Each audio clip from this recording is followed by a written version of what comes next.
Eu costumo viajar muito, faz parte do meu trabalho.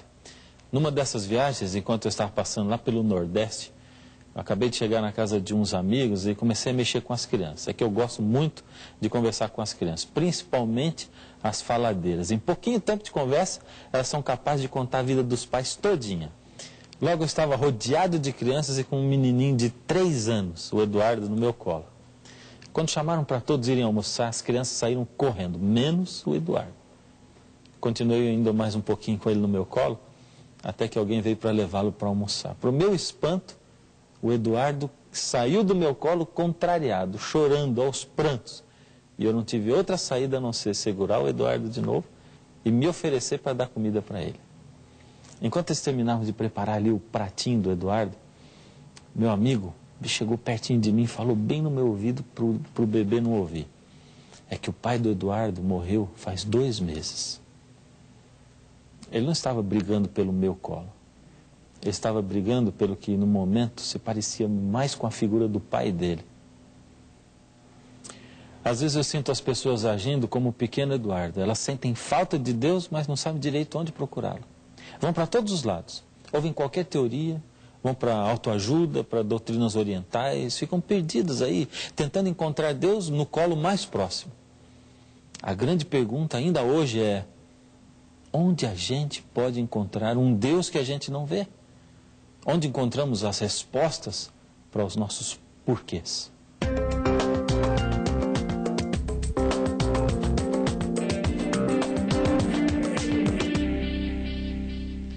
Outro dia eu li um artigo de uma revista criticando e questionando a Bíblia. Aliás, eles são cada vez mais frequentes.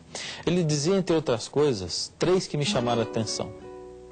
A Bíblia foi modificada durante todos estes anos em que ela foi escrita e copiada. São tantas as versões da Bíblia que é como se existisse quase que uma Bíblia para cada gosto. A Bíblia é passível de erros, porque durante muitos anos foi copiada à mão. Afinal de contas, o que é a Bíblia? E por que tantos se preocupam em segui-la e defendê-la? E por que tantos outros se preocupam tanto em destruí-la? Se ela é apenas mais um livro como tantos outros, por que se preocupar tanto com ela?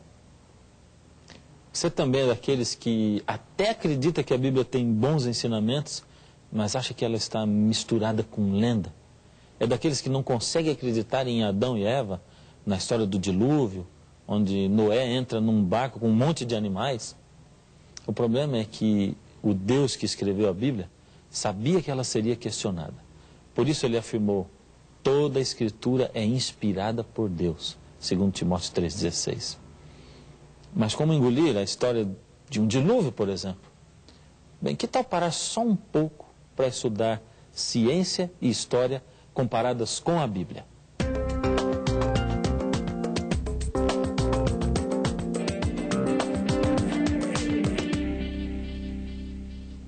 Você sabia que o dilúvio não é descrito só na Bíblia e que não são apenas os cristãos que falam do dilúvio?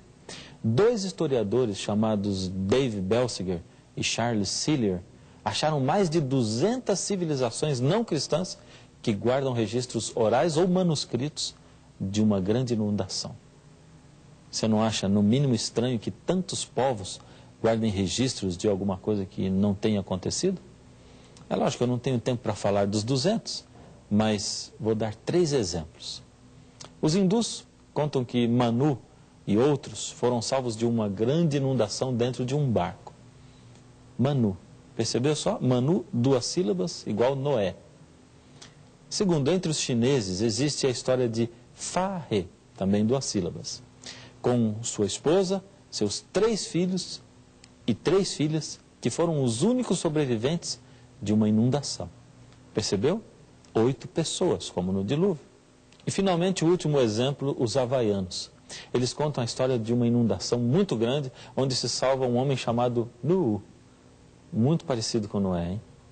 Então alguém poderia dizer: mas é só isso?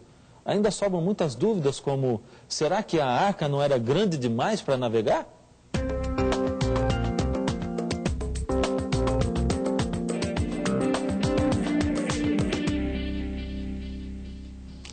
Em Gênesis 6,15 está descrito o tamanho da arca. 150 metros de comprimento, equivalente a 3 piscinas olímpicas, 25 metros de largura e 15 metros de altura, igual a um prédio de 5 andares. Primeira dúvida, com esse tamanho todo, a arca teria condições de navegar? Um estudo foi encomendado a arquitetos da Marinha Americana.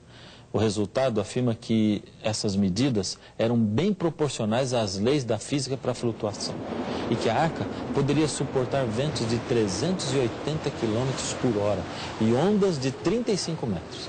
O estudo revelou também a capacidade de carga para essas proporções da arca. A sua capacidade era de 500 carretas ou 125 mil ovelhas. Então você poderia perguntar, mas por que a comparação com ovelhas? É que a segunda dúvida é o espaço. Caberiam na arca mesmo todas as espécies de animais que nós temos hoje no mundo? Um recente estudo feito por biólogos pesquisou quantas espécies de animais seriam necessárias para termos todas as espécies existentes hoje. Esses estudos afirmaram que, tirando os peixes, logicamente, seriam necessárias 20 mil espécies de animais para representar todas as que nós temos hoje, contando inclusive com animais já extintos. Veja agora que curioso, no reino animal apenas 11% são maiores que uma ovelha. Como na arca caberiam até 125 mil ovelhas, sobraria bastante espaço. Isso sem precisar contar com o fato de que todos os animais poderiam, por exemplo, ser filhotes. Tudo isso é fantástico. Mas e se nós deixássemos a própria terra falar o que de fato aconteceu com ela no dilúvio?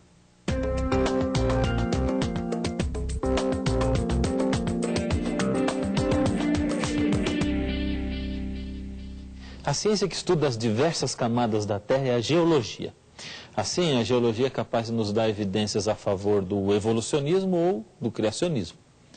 Nós vamos usar a figura de um bolo com várias camadas para ver como o evolucionismo e o criacionismo explicam, dão as suas versões da questão do dilúvio. O evolucionismo afirma que cada camada foi formada com diferença de milhões de anos de uma para outra. Assim, segundo os evolucionistas, primeiro se formou uma camada, depois de milhões de anos formou-se outra e assim por diante. Como o evolucionismo afirma que as camadas foram se formando ao longo de milhões de anos, a confeiteira evolucionista é muito lenta. Só consegue fazer um bolo por dia. Fez o primeiro bolo, deixou em cima da mesa e alguns meninos chegaram, viram o bolo e não resistiram. Comeram pedaços do bolo. Os meninos representam a ação do tempo, do clima e da erosão no decorrer de milhões e milhões de anos que os evolucionistas afirmam terem se passado. Quando a confeiteira evolucionista percebeu, estava tudo torto e comido. Que trabalhão arrumar tudo com a cobertura. Mas mesmo assim ficou um belo bolo. Bem diferente da confeiteira evolucionista, a confeiteira criacionista é muito rápida, pois a teoria criacionista afirma que as camadas todas se formaram ao longo de 150 dias, que foi o tempo que durou para as águas baixarem, e não milhões de anos. Enquanto assavam o bolo, o próximo já estava batendo, e assim sucessivamente. E sem dar espaço para os meninos comerem, ou seja, o criacionismo diz que não houve tempo para a ação da erosão e do tempo. Em questão de horas já estavam todos os bolos prontos. Então, no mesmo dia, acabou de cobrir o seu bolo.